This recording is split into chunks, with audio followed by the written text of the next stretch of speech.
Welcome back to our coverage of the Eberspecher Luge World Cup, the 44th season on the FIL Luge Cup. Our continuing coverage from Innsbruck, Austria, the opening race of the season, high in the Tyrolean Alps. Beautiful day, as you can see, with the temperature at 3.7, so it's warming up a little bit from this morning when it was about 10 degrees Fahrenheit cooler than it is now. It'll be interesting to see how that plays out, especially as run number 2 runs along. Wolfie Kendall set the track record here back at the 2017 World Championships. Johannes Ludwig's start record is now 9 years old, and both of those athletes are in the field of today's race, including Ludwig being in the top 5 at the moment. But as for the top 3, after run number 1, things are tight, things are exciting, and it's some of the usual names.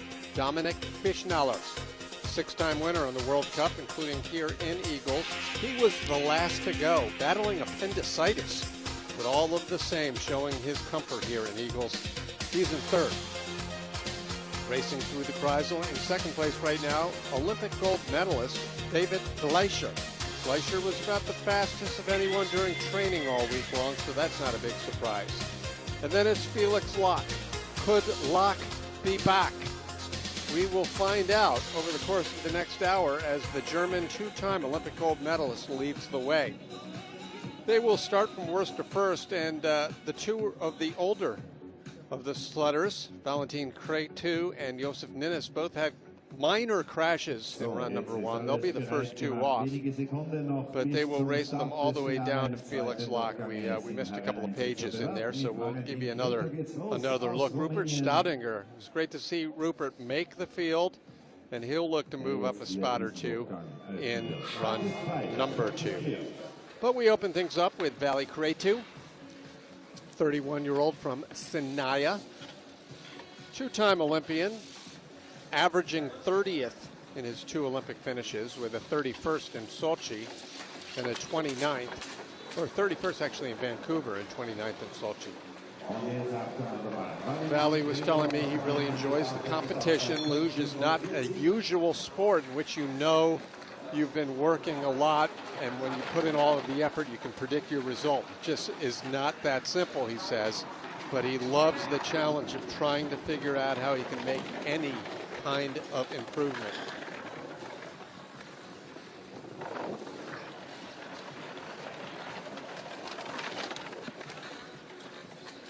So they will count them down to Felix Lach, who will be the last to go, and my reporters on location in Innsbruck told me that Felix actually made a big mistake coming out of Kreisel in the curve 8, so we'll see if he can even improve upon that. All the same, he has the lead. Here's Valentin Cretu's second run time of 50.479. That combines to a 1 minute 45.081 time for the 2 heats. And of course, you know how this format works, but if you're brand new to the sport of World Cup Luge, World Cup races and World Championship races are staged in 2 runs, 2 heats. It's a total time cumulative competition. And so Cretu is at 145.089, and he's some 7 seconds better than he was in his first run when he crashed. Josef Ninnis also had a minor crash. It was a little farther down the track. He managed to cross the finish line quite a bit in front of Cretu, so he'll be protecting his position here, if not moving up several spots. Ninnis will turn 40 next June. He's competed at 3 Olympic Games. He has finished in the top 10 at the World Championships.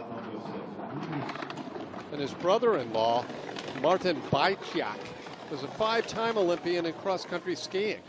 A little bit of trivia for you for Josef Ninnis, who earned a well-earned, hard-fought first-ever podium 2 seasons ago.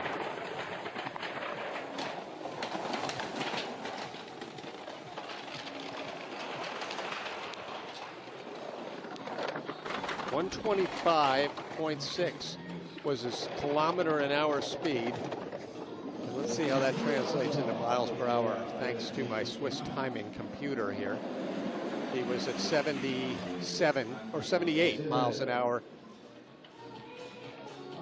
on the nose. So 142.620 for Ninnis, who maintains a pretty healthy advantage, 2.4 over Cretu, but Cretu definitely had the faster of the 2 second runs.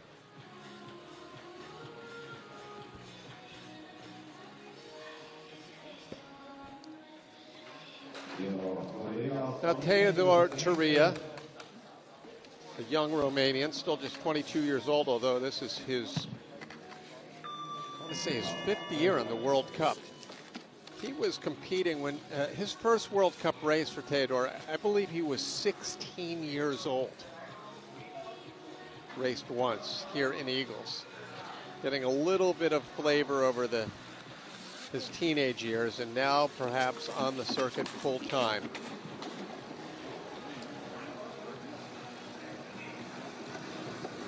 Radu Yilgan is coaching the Romanians this year, replacing Duncan Kennedy, the American, who spent the last couple of years working as a coach and a technician for the Romanian program. Duncan has moved to the Canadian team.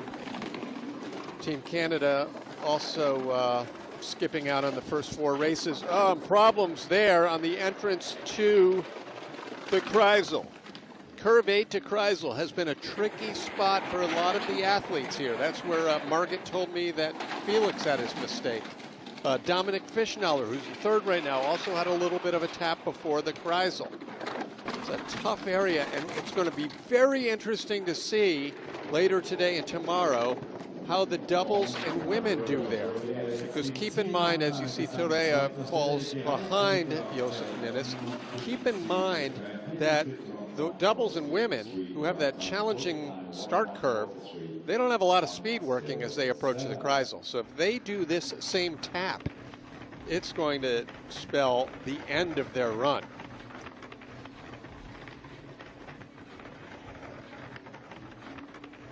Still in the early going of the 32-man field here, race number 1, Innsbruck, Austria. And now Rupert Staudinger. And if you've got questions or comments, you can tweet to us at Luge Announcer or email us luge.announcer@gmail.com. And Gav Arnold tweeted in earlier today. He's part of the Great Britain Luge Federation, and he says morning. And it's great to hear that we're back on the air doing the live streaming. Looking forward to a great season, and especially to the point here, very pleased to see Rupert in the main event, and hoping that he will move up a couple of spots here in run number 2. Rupert Staudinger, born and raised in Berchtesgaden, a dual citizen. His mother and father, one British, one German, and he has proudly represented the British team over the last few seasons, sliding in singles and doubles. And a continued plug, hop onto YouTube, search for the Luge, FIL Luge page, and Professor Luge will give you all sorts of tips on this sport. And you can check out Rupert with his funny wig on, his professor outfit, and a lot of good tips on the sport of the luge. Staudinger with the lead, crossing the finish line. 51.144 for the heat. That's about 500ths better than his first heat time. He takes over his spot, holds onto his spot, more to the point, at 142.342. Rupert Staudinger of Great Britain.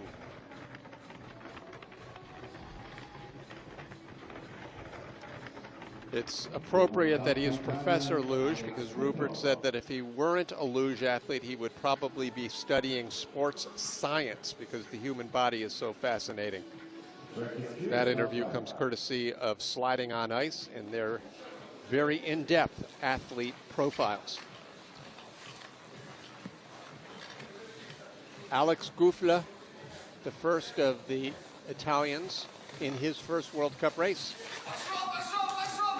And a shout out to our longtime friend Shiva, who is watching at home. I'm not sure if Shiva is watching in India, his native land, or Italy, where he has spent a lot of time living the last few years, but a 5-time Olympian Shiva Keshivan. Glad to see you're up and watching live. 0.02 of a second, the disadvantage right now for Gufler behind Staudinger, as he makes his way clean into the great shot there in the Kreisel. The one advantage for we in the television business, the one advantage of not having spectators is it can make the TV shots a little easier to get without a lot of heads in the way.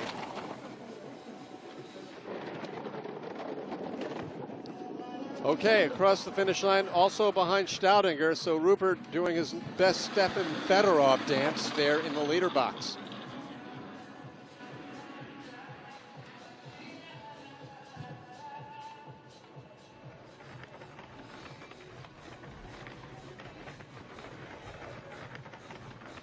Yeah, just that's what I was talking about. A great close-up camera view panning in and out of curve number 9.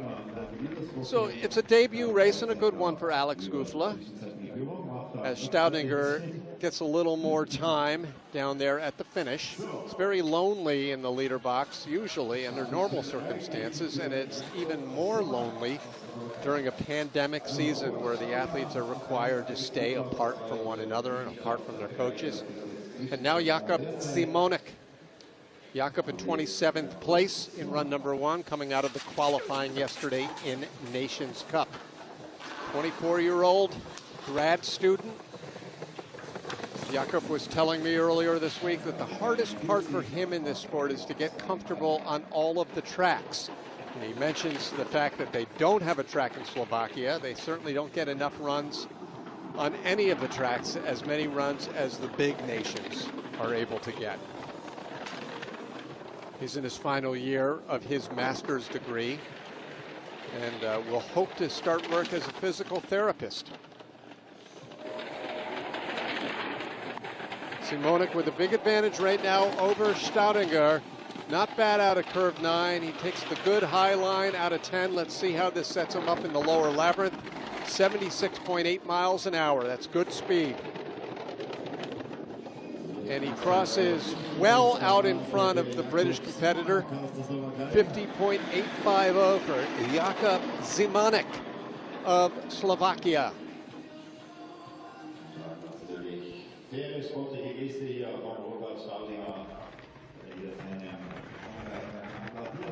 Thank you for waking up around the world to tune in live. It's our 6th season of live streaming here on the FIL. You can catch all, if you don't see it live, FIL/Luge, actually FIL-Luge.org is the website to catch all of the action. They'll keep these videos up all season long, so you can relive the great moments and, yes, even a few of the crashes. Marian Skopak now from Slovakia. Had one race in each of the last 2 World Cup seasons. Will he have more than one this year? We'll find out as we move forward. It'll be interesting to see. I mean, no track is easy anymore on the World Cup, and we certainly have learned the last couple of years that this track, Eagles, which often was considered one of the more easy tracks, has presented a lot of challenges in the last several seasons. That said, next week will be a good litmus test. How many of these young athletes will be sent to Altenburg, a very challenging course? That'll be really the test to see if some of these sliders will be on board all season long. Skupek having a nice run going here. Let's see his advantage at 77 miles an hour. He's 500ths ahead of Simonek. So the young Slovakian is just better than the senior Slovakian. It's Slovakia, Great Britain, Italy, and Slovakia. The top 5 right now in the very early going of run number 2. Great to see Slovakia with 3 even in the race.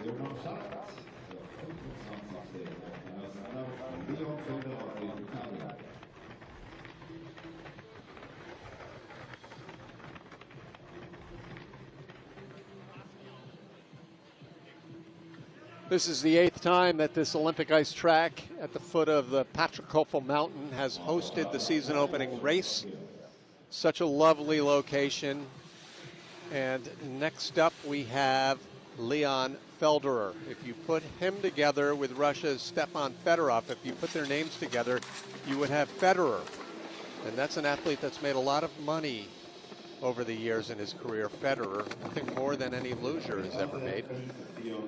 Start time of 5.447 for Leon Felderer. That is about 200 slower than his run one start time. His second season on the World Cup. On his biography, what he studied in school, Leon said he studied Rodel, Luge, of course. Don't they all? Not a bad exit out of curve 9. 77.5 miles per hour. As he negotiates the lower S curves. Uphill to the finish in Eagles, 50.662. Big advantage over the Slovakians. 50.662 as a comparison to his first run is about 0.4 of a second better.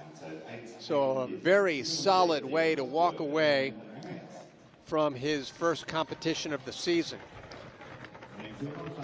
Very few of these athletes in run number 1, run number 2 here, the first 10 or so, have a chance of qualifying tomorrow for the Nations Cup, or the sprint rather. Only the top 15 will get into that race, and to be honest, really only about the top 19 or 20 have even a chance, because the spread between 15 to 20 is pretty big. Right, Andre Manzi took an early lead in run number 1, or Dukash, his teammate, actually did, but Manzi was up in the top 2 or 3 after he went, but a big problem there at the start ramp. That will just bleed time the rest of the way. Oh, what a shame for Andre Manzi, 32-year-old from the Ukraine. You know, I've asked athletes who I've worked with as a commentator alongside, so often when that happens, what do you think about the rest of the way down? You know you've just messed up your whole run. You've messed up any chance to move up in the standings. And there you go. Each and every one tells me the biggest challenge when you make an early mistake is to try to keep it together, try to not think about it. And you've got to wonder whether Manzi was tight and just lost it all from top to bottom because of the early mistake. It's unfortunate. He falls back in the standings behind everyone but Cretu, who had that first run major crash. The problem started right here in the start ramp. It's very tough. It's not like you have these grooves and these sharp edges sticking to the grooves. It takes precision. It's not like a train track. And then at a curve 9, it's tricky for everyone, but you got to wonder whether Manzi was a little tight and a little stressed out from the earlier mistake. Unfortunate, but on we go. Matthias Sokovic of Poland, 24 years old. Last year finished 25th. He's been getting better and better. When he showed up on the World Cup in the 2016 season, he finished in 49th with part-time competition, but he's improved each year. In his 5 years on the World Cup, 49th to 40th to 31st to 30th, and last year, 25th place. He was 24th in this race here in Eagles, had one top 15, a 14th place in Winterberg.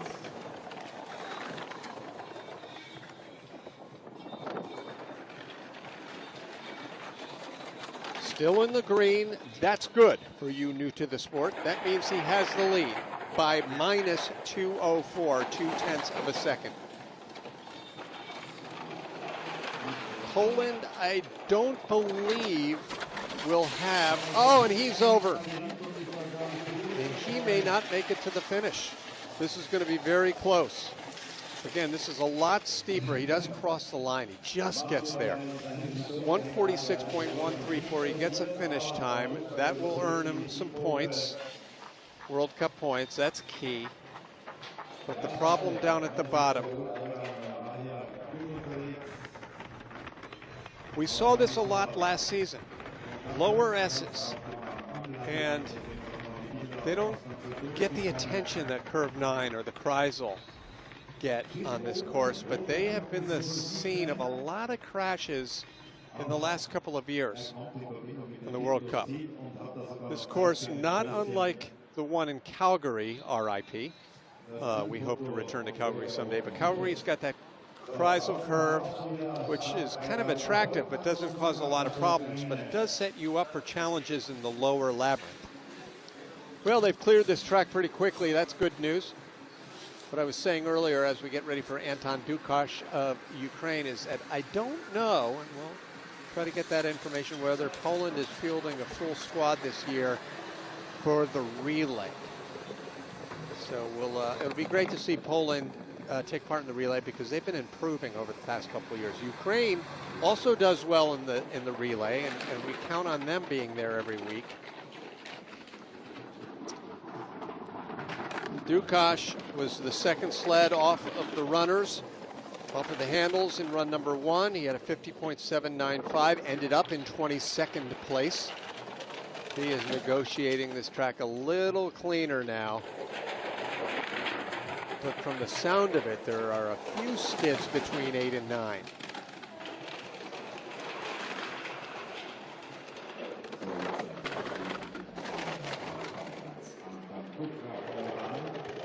Anton Dukash of Ukraine, 50.767.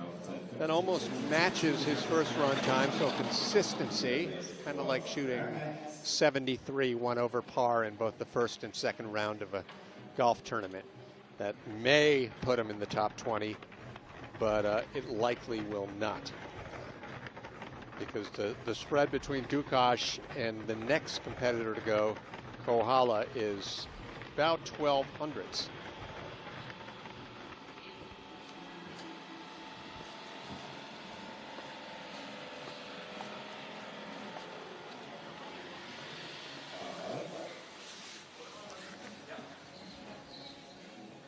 Okay, now we have Svante Kohala of Sweden. Sweden has never had an artificial track. Of course, it is a nation that has hosted a Summer Olympics, but believe it or not, there has never been a Winter Olympics in this skiing, Nordic skiing, crazy country of Scandinavia. Sweden has bid for the Winter Olympics a couple of times. But Svante Kohala's 21st place in run number 1 was definitely impressive. And definitely good to see for someone that has finished no higher than 34th in any World Cup overall season. Nice exit of curve 9. Can he keep it together here out of 10 into the S's? Looking good. This has been one of the more impressive stories of the day, 50.616. That is just a little bit better than his run number 1 time, which means that the course is staying in great shape, and that the ice meister, Florian Gredla, has done a good job this week in maintaining the ice. But more importantly, it's a great sign for this Swedish athlete, Svante Kohala, into the lead, possibly into the top 20. Luge moms tweeting in from Saranac Lake and Remsford and parts in between, saying, we are wondering how receptive the local people are to having the athletes, coaches, and staff in town during the pandemic. That's a great question. Again, full disclosure, I'm coming to you from North America with this live call, so I wasn't able to talk to the townspeople as Fedorov of Russia hits the ice here. Margaret, if you're listening or anyone is listening on location, that's a great question. It would be great to know what the people around Eagles think. And over the next few weeks in Germany, what they think about the tour coming into town. Clearly it's been a bubble, and I'm I do know there has not been basically any interaction between sport and citizen. Okay, Fedorov 500ths up right now on Sweden, but he's a little shaky out of curve number 9. Let's see if that friction costs him anything. He could go into the red here. He does. His speed 76.6. He loses time down at the bottom. It started on the exit of curve 9. He lost a lot of time. He's 0.2 of a second back, and Svante Koala is 1 position away from a possible top 20. And I don't have the information in front of me, but that, I gotta think, might be his best ever, although in Lillehammer, Svante may have had a top 20. But unfortunate return to the World Cup for Fedorov, who took a lot of last season off, not by his own choosing, but as you can see, out of control in several parts of this track.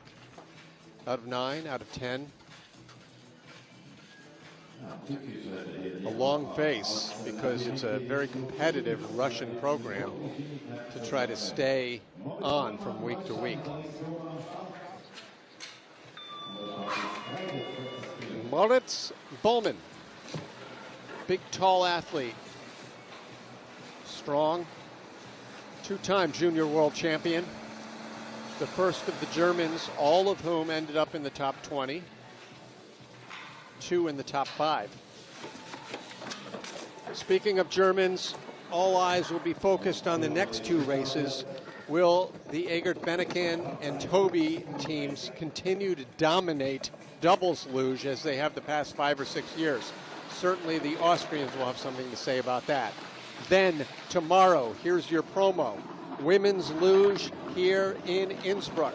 The return of the Olympic gold medalist and silver medalist, Natalie Geisenberger and Diana Eitberger. Both have won on this track. Both became mothers this year, and both have returned to the World Cup. A lot of people didn't think that would happen, but here they are getting ready for the World Cup. That's tomorrow. As for now, Böllmann still holds on to the lead on the lower part of this course, and he does it in dominating fashion. 50.349, denying the Swede the top 20, at least for now. Actually, Fedorov gave him the top 20, but denying him the teens. Böllmann with a good run, 140.927. His speed, the second fastest. Dukash actually had faster speed at 76.9 miles per hour. Keep in mind, on some tracks of the world, you see speeds exceeding 90 miles per hour. Whistler being notable as one of them. And there has been talk, in fact, it's kind of bandied about on Twitter this week about returning to St. Moritz for luge.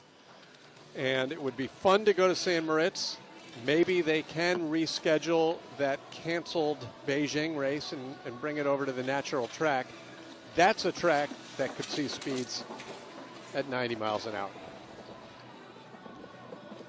Reinhard Eiger now on track. I'm going to start that again. Reinhard Eiger. It's a shame to mispronounce that when I've been covering him for the last 6 years.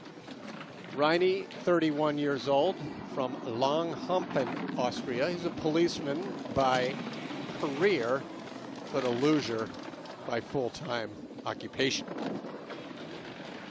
Eiger had a very disappointing first run. One thing we won't say is that they were disappointing in front of their home crowd and family, because home crowd and family are not able to come to the course here this weekend. Speed of 78.2 miles an hour. Ryan Eiger, 140.702 as he unseats Böllmann and moves into the lead. Just past 5 o'clock in the morning, East Coast, North America, 11 a.m. in Innsbruck, Austria, as the action continues here. Doubles coming up a little later today on the opening weekend of the FIL World Cup schedule. Season number 44 for the World Cup.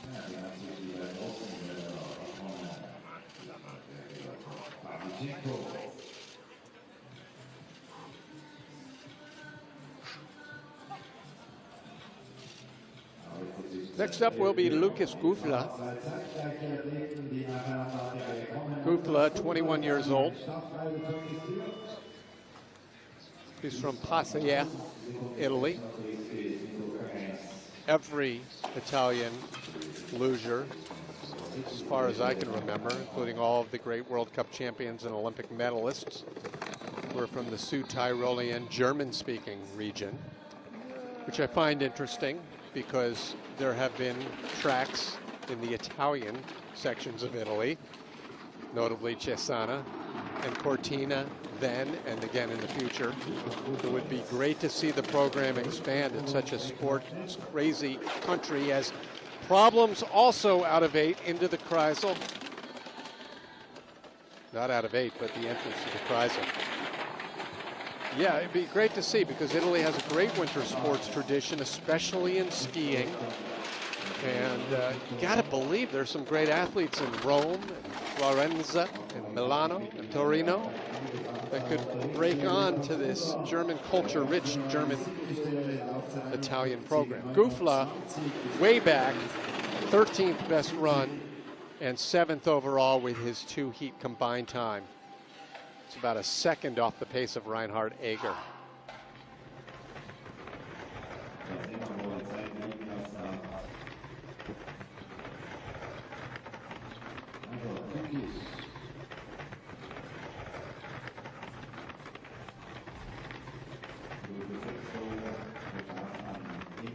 Well, we're getting ready for our first Latvian here in run number 2, Riks Rositas, which gives me an opportunity to welcome the new president of the International Luge Federation. Einars Fogelis was officially voted in, the former general secretary of the federation, officially voted in as president last weekend during the virtual Congress.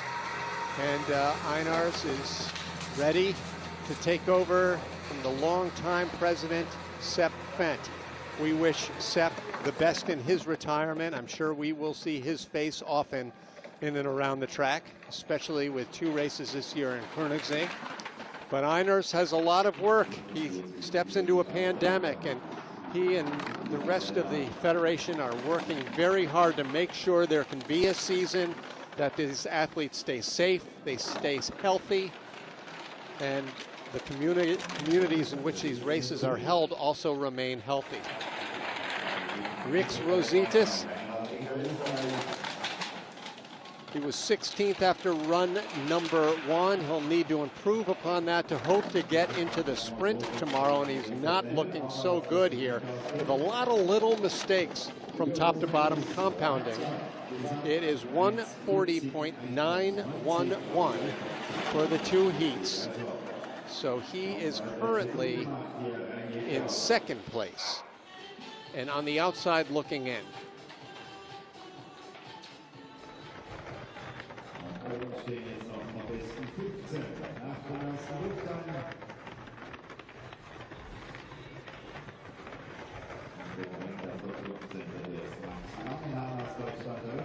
All right, we move now to the top 15. So again, as we move to the sprint tomorrow, the top 15 in each of the World Cup races qualify for that sprint.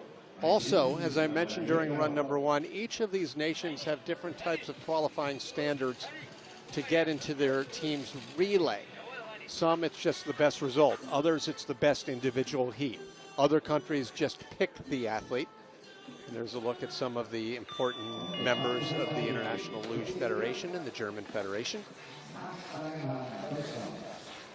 And here's Max Langenhahn,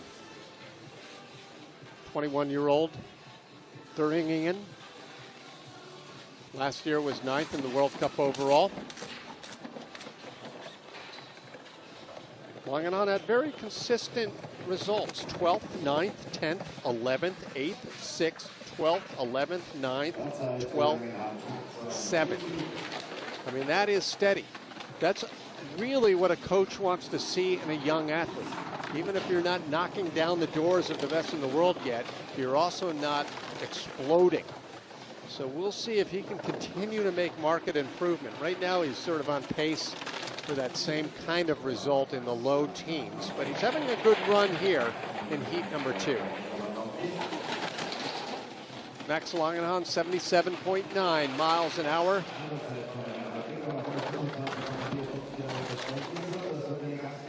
To the finish, the second of the Germans, just behind Ager. So Reine had a good second run. We expected that after the trouble in the first heat. Max Langenhahn just 100th of a second back. Not a bad showing with another German just getting ready to go at the top. On the subject of COVID, which will be the subject all season long, I am pleased to report that 120 athletes showed up this week for the testing. Of course, they have to be tested everywhere. And 120 athletes tested negative. Perfect score for the athletes. I should qualify that by saying that one Russian doubles team did test positive for COVID before traveling to Innsbruck, so they naturally stayed at home. Denisov and Antonov, we hope to see them hopefully back as soon as possible. Several other athletes tested positive at various times during the summer. Now Sebastian Blei finished 16th at the World Championships last year in Sochi, has twice ended up on the podium at World Cup races.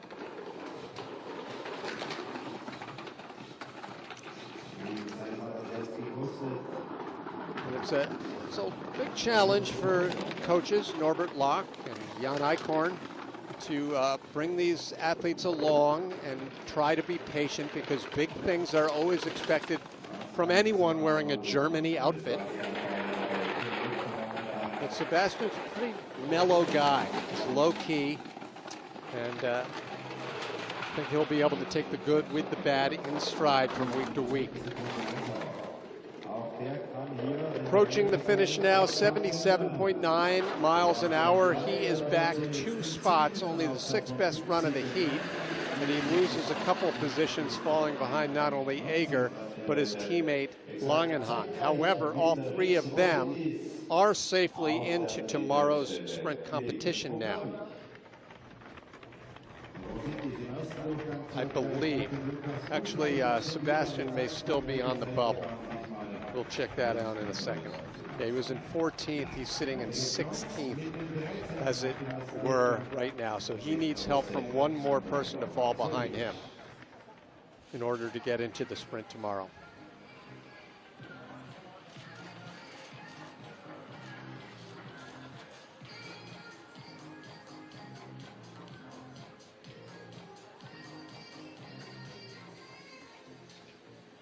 All right, Thomas Schwab on hand, the marketing director of the International Federation. I should call him the vice president. That's what they call all the important people that sit on the board. And now Alexander Gorbatsevich crashed last week in the last year in the World Cup opener in Innsbruck, Austria. 26-year-old Luge from St. Petersburg finished 6th at the World Championships, which was a major Russian party last year in Sochi, with Rapilov winning the world title, with Katnikova taking a very dramatic win in the Women's World Championship race. Great job with the organizing there. We had a lot of fun with the evening award ceremonies down at the pavilion in town. Gorbatsevich, 800s up on Reine Ager at this point. He had about 1500s in hand entering the run, so he could still lose that advantage down here at the bottom. And he does, by 9 thousandths of a second. So Ager moving up many spots. He didn't even know if he'd make it into the sprint. Now Reine Ager may make it into the top 10, depending on what happens with the next few sleds.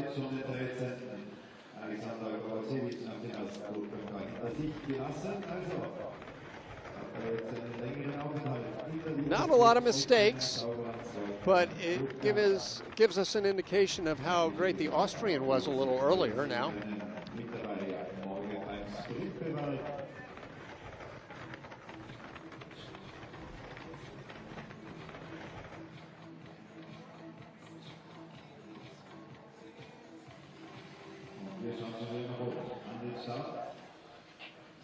The masks will come on very quickly from these athletes. That's one of the requirements. If you saw the pages and pages of protocol, you would be a little overwhelmed but impressed with all of the measures they are taking to ensure that these competitions are safe.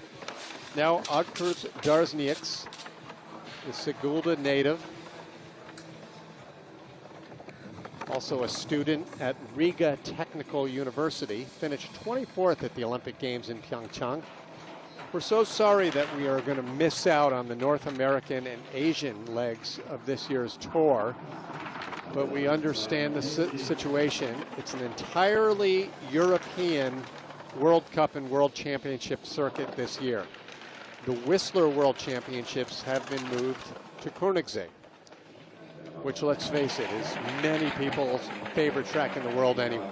Nice clean exit of curve 9 for Arturs Darznieks. And he has a speed of 78 miles per hour. He could take over the lead. It's been a pretty good run for Ager, but it comes to an end now as the Latvian moves out in front. It will be a top 12. It will be a sprint appearance for Arturs, which is great for him. Last year, did he make any of the sprints? Yes, he did make the sprint, qualified for the sprint on his home track in Sigulda. That was his only sprint event. Well done following those lines in the Kreisel. Beautiful location here in Innsbruck. This is the site of two Olympic Games, 1964 and 1976. It's really one of the closest luge tracks in the world to a major city, Calgary being another. But often you have to drive for miles and miles and miles through winding roads to get to a luge track. Here, you've got a highway from Munich, and you even have a little airport in Innsbruck, which is about a 15-minute drive to the track. Now, Jonas Müller, who had a disappointing run number 1. A lot of people predicted podium for Jonas in this World Cup opening week. He was very good during training. Won a silver medal last year at the World Championships. Won his first 2 ever World Cup races last season, and those were the first 2 races. The one here in Eagles and the one in Lake Placid. He also had 2 additional podiums, both in sprint races, both in North America. Müller with a huge advantage right now over the Latvian. A little shaky off of curve number 9, but not as bad as run number 1 by any stretch.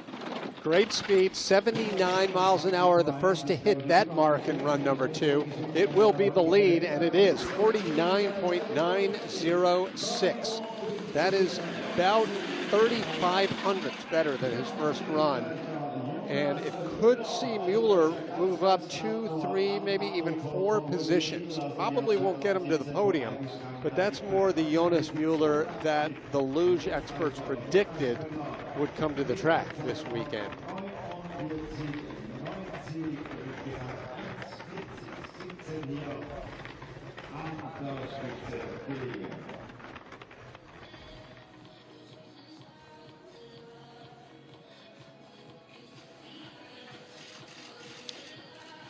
Müller down, and his teammate Wolfie Kindle getting ready.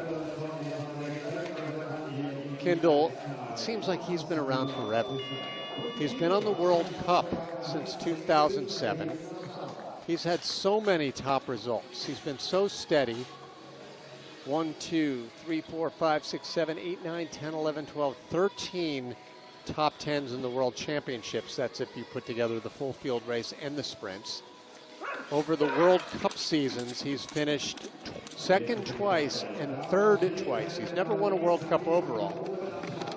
Wolfie had a bit of a slump the last couple of years. He was disqualified from a race 2 years ago after coming into that race on a tremendous winning streak, and then it seemed like it took him a full season to get it all back together. But he has been experimenting a lot with material. He's been experimenting with equipment, and Kindle also has had trouble with his back injuries over the last couple of seasons.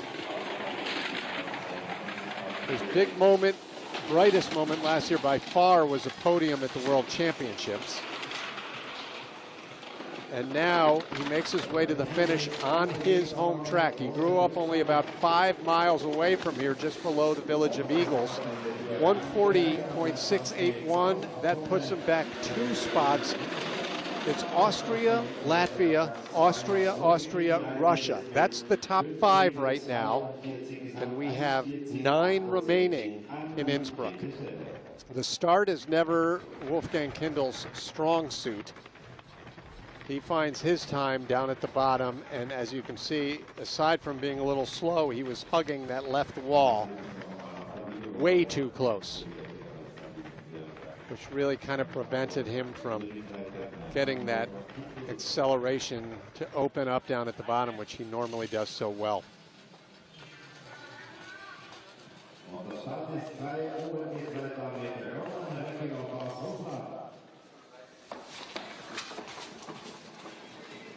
Okay, run number 1, I was singing Roman Repilov's praises as the best luger in the world. I hold to that, but Repilov is having some trouble right now this opening weekend in Innsbruck. He's back in 9th place after run number 1. That's very un-Roman-like.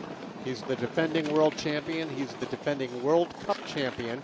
He's a 2-time World Cup overall titleist. He may have made that 3 in a row, except for the fact that 2 years ago he missed one race in Canada because he was denied at the border. There was a little bit of a visa mix-up. He missed that race and just missed out in the World Cup overall with 0 points that weekend in Whistler. Well, Repilov is going to fall behind Mueller, and he just does by 1 spot, second fastest run of the heat. But as you see, it's over 0.2 of a second behind Jonas Mueller. How many spots can Jonas move up, the defending champion here in Eagles? That'll be interesting to see.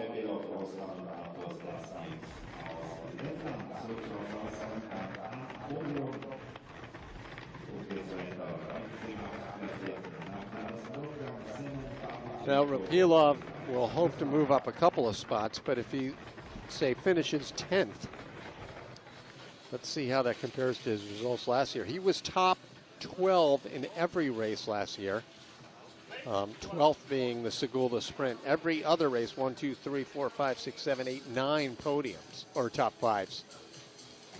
So a disappointing start, relatively speaking. Getting ready at the top now. The only man to win the World Cup overall in the last few years, not named Repilov, is Semen Pavlichenko.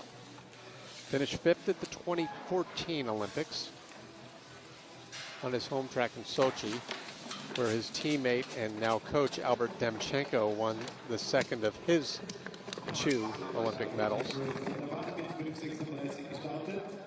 Pavlichenko has been so solid over the past few years.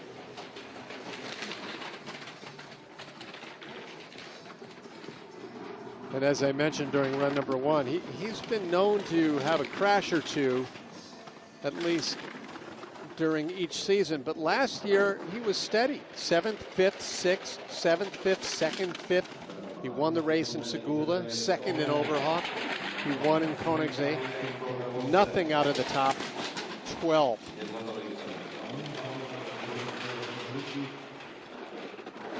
Down towards the bottom now at 78.6 miles an hour.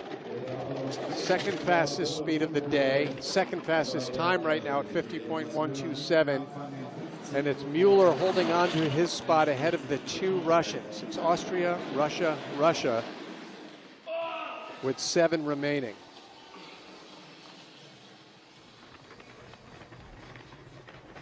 Be interesting to know if there was something in the sled setup for the Russians this week in Innsbruck for this, at least this men's race, that isn't quite meshing with the track, because Russia usually has those blistering fast picking up time sleds down at the bottom.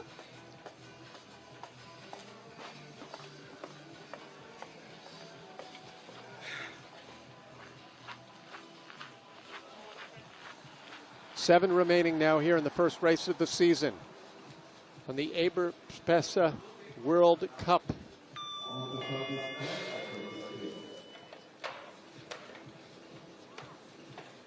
Christers Apriodes, as you see, is about 500ths is his advantage over Mueller, and based on what we saw from the Austrian, it's going to take a perfect or near perfect run for Christers Apriodes. Finished in 10th in the overall last season with 4 top 5 finishes. Christer's lone podium was a second place in Winterberg on a weekend that was, all things considered, Latvia's best ever in the sport of World Cup luge. Podium in every race, including a couple of victories. Maintaining the green at the midway point, coming through the Kreisel. When asked what his favorite track in the world is, Christer said, "I love them all." Gotta love that attitude. 78.1 miles an hour as he's losing time now down here at the bottom. I don't know if it's mistakes. I'm not sure if it's equipment. I'm not sure if it's the track. But he loses 1300ths. I think, if I were to guess one thing, again, I don't have the expert athlete commentators with me this weekend, but it might just be that Jonas Mueller's run was that much better than everyone else's. It was a run we expected to see Jonas have in the first heat.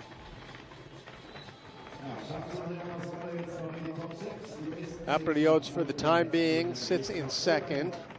He could do no worse than the top 8 for his opening race this weekend, which is about on par with some of his better results at the beginning of last season. In fact, he had a disaster here in Eagles, finishing in 21st place, I believe.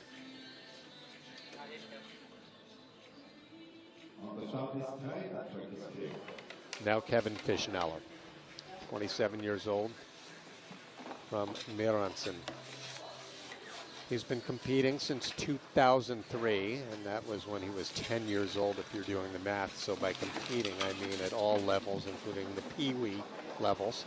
7th place finisher at the Olympic Winter Games in Pyeongchang. That would be by far the career highlight for Kevin Fischnauer, in a race where his cousin Dominic finished 4th.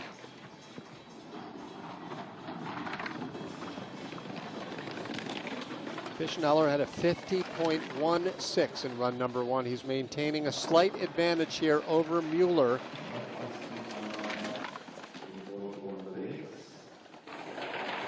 He had 3/10 up at the top, and this is falling, and in fact it falls before the next split into the red.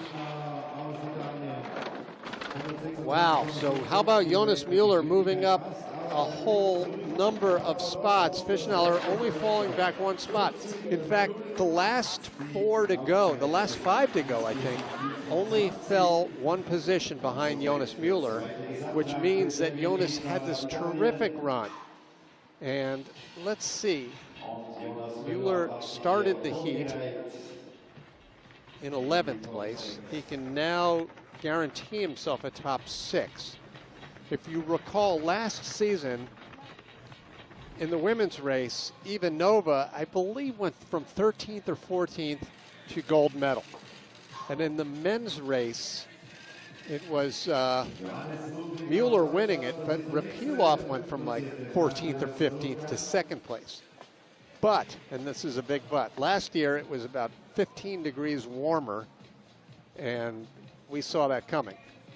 And this is kind of a cool day still. It's warming up. Track's in good shape.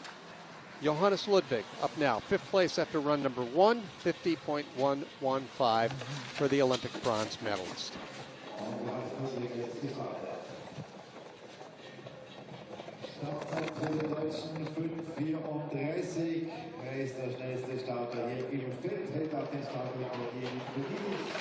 And we got a tweet in to correct me that, of course, Ludwig is not just an Olympic bronze medalist, he's an Olympic gold medalist as well. He took gold in the team relay.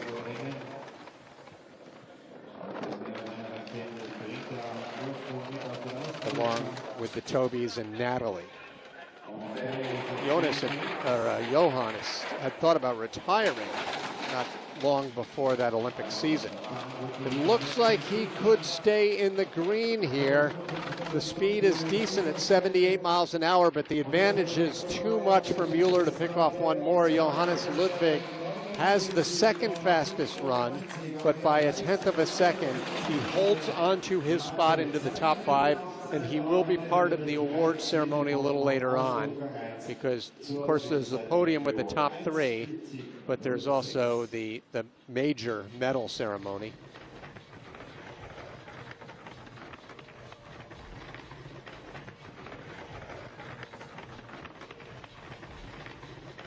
So Ludwig just keeps plugging along, now in his 13th season on the World Cup. As I mentioned earlier, he still holds the start record from 2011 in Eagles, so that's one of the longest standing track records anywhere in the world. Top 4 after run number 1, getting set to go. Beautiful look at the Tyrolean Alps on the other side of the city of Innsbruck, off into the distance. And here on the Patrickhofer Mountain, Eagles Austria, Nico Gleicher grabbing the handles, getting ready for a hopeful podium effort. Last year, Nico finished 4th in this opening World Cup race. That was by far his best performance of the season, as he did not compete full-time the rest of the way out. Raced in several other events, but nothing near the top 5. Nico is 23-year-old Südtyrolean, enjoys skiing and soccer and golf when not luging. Former top 7 finisher at the Junior World Cup overall. Sounded like a bit of a skid there entering curve 9. We'll see how that plays off time-wise. He's in the red and could be bleeding more time. So it's all about putting 2 runs together in this sport of World Cup luge. And that isn't the case here for Nico, as he has only a 6th best run in the second run and falls behind several athletes. He's currently in 3rd place, so he will be looking at a top 6, and that's going to certainly be a decent result. But I believe he was probably thinking podium.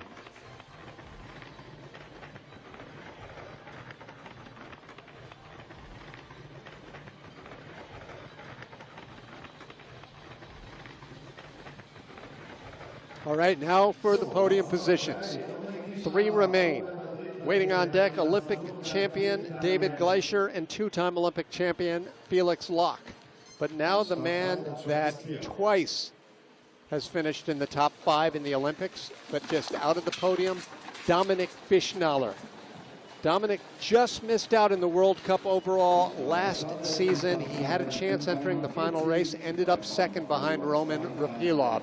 He told me earlier this week that it bothered him for maybe a week missing out on that World Cup overall, but not really. It was still a super successful season.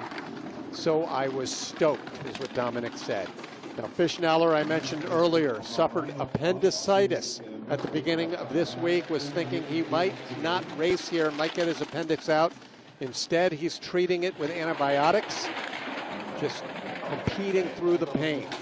Can he hang on to that podium position? He's in the red, and it's not looking so good down here at the bottom part of this track, at least time-wise. Not a lot of mistakes, but Fischnaller rarely makes mistakes.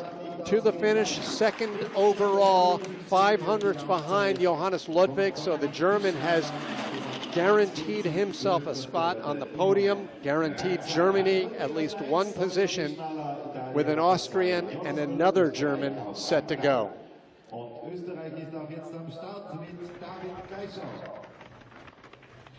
So we wish Dominik the best in his recovery from appendicitis. He has qualified, of course, for the sprint.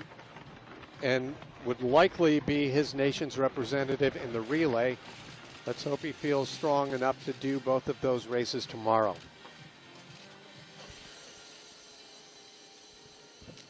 Here are the top three at the moment. Ludwig, Dominic Fischnaller, Jonas Müller. But now the final two to come here in Eagles, and they represent all of the Olympic gold medals over the past 3 games.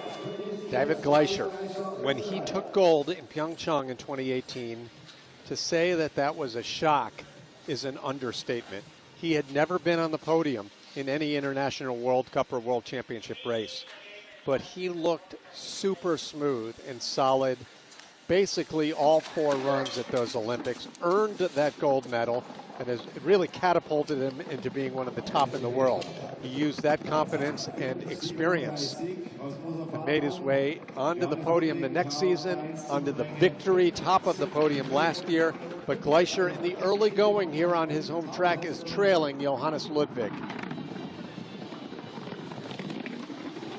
The 26-year-old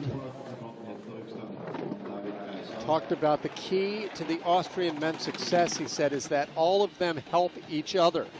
With driving lines, with sled setup, they are each other's biggest fans, and that's why this program has gotten so deep, Austria Men's Luge. Gleicher is 78.6 miles per hour, and we haven't seen a lot of red turn green down here, and it's not going to happen here. With only the 5th fastest run, he falls back 2 spots and in danger of falling totally off the podium, depending what the final athlete does. Right now, it's Ludwig in the lead, Dominic Fischnaller in second. They are guaranteed their podium positions. Gleicher is in third, and for all intents and purposes, on the outside looking in with 1 sled remaining.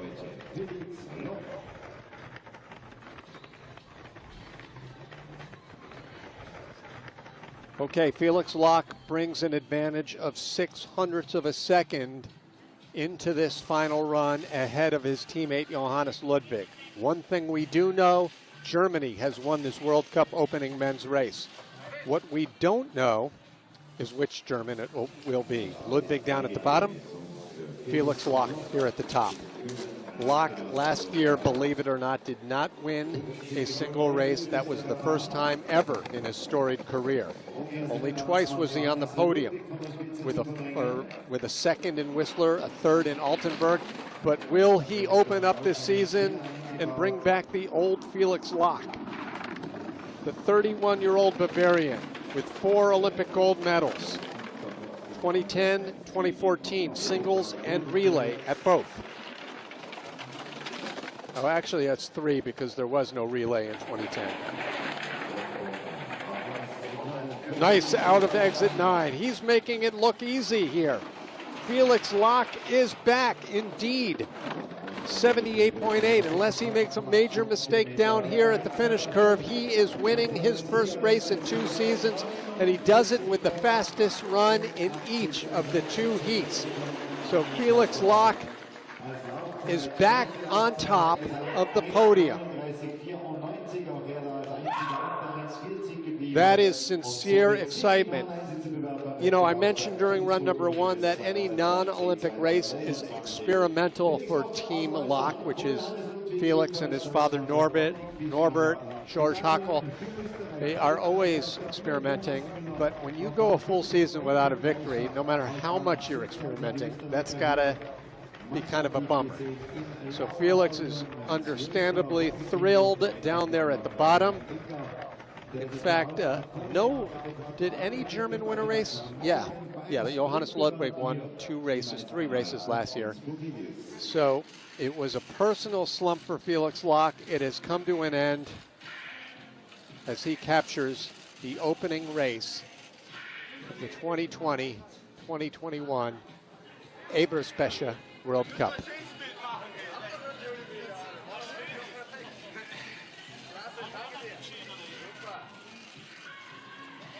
They even have protocol down here at the finish where the athletes will make their way over to the leader box. They will put on their masks for this little flower ceremony.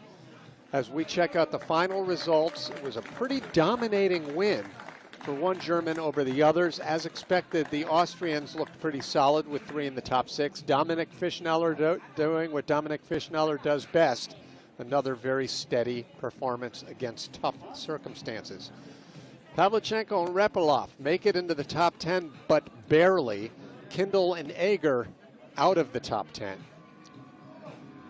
And there's a look at all of the finishers, and everyone did finish, a couple of them just barely down at the bottom.